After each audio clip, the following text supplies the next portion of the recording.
सभी को जय मसीह की।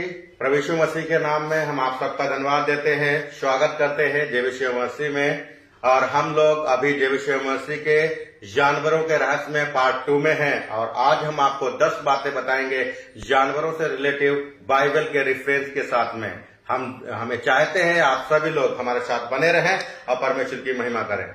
आप बहुत खूबसूरत है, परमेश्वर ने आपको बहुत खूबसूरत बनाया है। इसलिए मैं आपको एक शेर सुनाता हूँ कि हम तो तुम्हारे चेहरे को कमल कहते हैं, हम तो तुम्हारे चेहरे को कमल कहते हैं, वरना लोग तो पत्थर को ताजमहल कहते हैं। आइए हम परमेश्वर की वाणी में आगे बढ़े और हम स्टार्ट करते हैं पहली बात।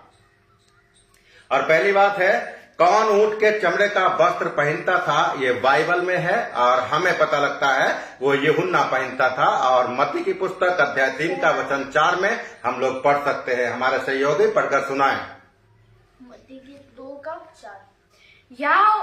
या यूहन्ना ऊंट का रोम का वस्त्र पहने था। यह यूहन्ना ऊंट के रोम का वस्त्र पहने हुए था और अपने कमर में चमड़े का कटबंध बांधे हुए था। और अपने कमर में चमड़े का कटबंध बांधे हुए था। ये बात में खत्म कर चुके हैं। यहाँ पर दूसरी बात की तरफ में हम लोग आते हैं और जानवरों के रहस्य में।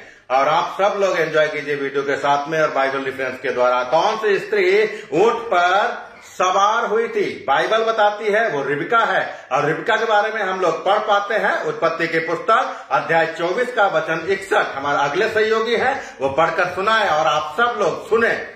तब रिबका अपनी सहेलियों समेत चली और तब रिबका अपनी सहेलियों के समेत चल देती है और ऊंट पर चढ़ के उस पुरुष के पीछे हो ली। और ऊंट पर चढ़कर उस पुरुष के पीछे हो लेती है।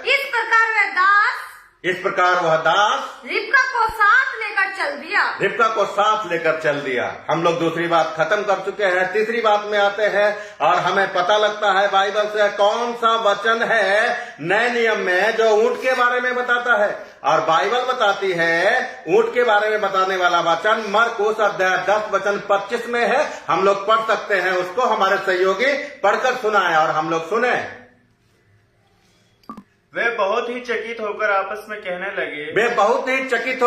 में कहने लगे, तो फिर किसका उद्धार हो सकता है? मरकुस 10:25 भी पढ़े, एक वचन आगे भी। परमेश्वर के राज्य में धनवान के प्रवेश करने से ऊंट का सुई के नाके से निकल जाना सहज है। हम लोग 3 बातें खत्म कर चुके हैं। हम आते हैं जानवरों के रहस्य में। चौथी बात, दानियल को कहां पर फेंक दिया गया था? और बाइबल हमें बताती है दानियल को शेर की मादों में फेंक दिया गया था। यह बात हमें मिलती है दानियल अध्याय 6 के वचन 16 में। हमारा सहयोगी पढ़कर सुनाए। तब राजा ने आज्ञा दी और दानियल को लाकर सिंगों की माद में डाल दिया गया। उस समय राजा ने दानियल से कहा, तेरा परमेश्वर जिसकी तू नित्य उपासना करता है वही तुझे बचाए। जानवरों के रहस्य में हम लोग 4 बातों को पूरा कर चुके हैं और 5वीं बात की तरफ में आते हैं और हम जान पाते हैं बाइबल में इस प्रकार से लिखा हुआ है, याकूब ने किसको सिंह का बच्चा कहा था? बोलो हालेलुया। अब बाइबल हमें बताती है यहूदा को उत्पत्ति की पुस्तक अध्याय 49 वचन 9 में हम लोग पढ़ पाते हैं। हमारे सहयोगी पढ़कर सुनाए, हम लोग पढ़ें। यहूदा सिंह का बच्चा है। अब यहूदा सिंह का बच्चा है। हे मेरे पुत्र, तू अहेर करके गुफा में गया है। वह सिंह अथवा सिंगनी के समान दबकर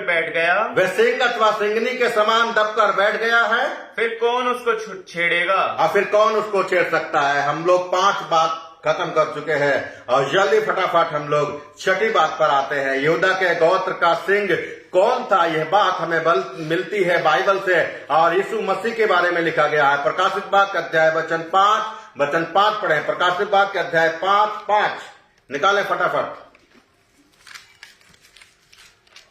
प्रकाशित वाक्य अध्याय 5:5 यहूदा के गोत्र का सिंह कौन था? और बाइबल हमें बताती है वो सिंह यीशु मसीह है। प्रकाशित वाक्य अध्याय 5:5 में। हाँ, इस पर उन प्राचीनों में से एक ने मुझसे कहा मत रो देख यहूदा के गोत्र का वह सिंह, यहूदा के गोत्र का वह सिंह जो दाऊद का मूल है, उस पुस्तक को खोलने और उसकी 7 मोहरों को तोड़ने के लिए जयवंत है। हम लोग आते हैं 7वीं बात पर, और 7वीं बात के बारे में हम लोग पढ़ पाते हैं किसने गड्ढे में जाकर सिंह को मार डाला था। एक व्यक्ति बाइबल में है जिसने सिंह को मार डाला था, उसका नाम है बनायाह। और हम लोग पढ़ पाते हैं 2 सामुएल अध्याय 23 का वचन 20 में। हमारे अगले सहयोगी पढ़कर सुनाएं। फिर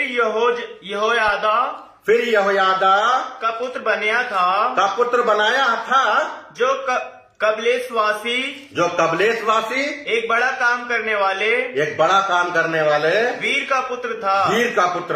उसने सिंह सरीखे 2 मुआबियों को मार डाला। बर्फ गिरने के समय उसने एक गड्ढे में जाकर एक सिंह को मार डाला।